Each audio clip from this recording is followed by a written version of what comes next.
2 ədəd Alman implant elədik. Bir implant ənq sümüyünə, sinus bölgəsinə dişlər çəkildiyindən əvvəlcədən orada atrofiya gedibdi və Haymer boşluğunda implant qoymaq sümük köçürməsiz, membranlarsız qeyri-mümkün idi. Biz o proseduru icra elədik. Bir ədəd də aşağı çənədə kistalı, böyük kistalı bir diş var idi.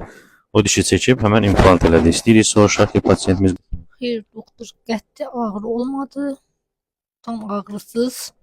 Çox sağ olun, bizi seçdiyinizə görə. Çox sağ ol doktor, əlləriniz var olsun. Sağ Heç olun. qəti ağrı olmadı.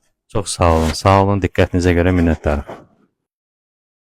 Və son nəticəmiz, gördüyünüz kimi, Haymer boşluğuna sümük tozu yeridib, membranlar qoyuldu və bir ədəd implant yerləşdirildi və aşağı çənədə kistalı diş çəkildi, kistalar təmizləndi və bir ədəd də implant həmin boşluğa yeridildi.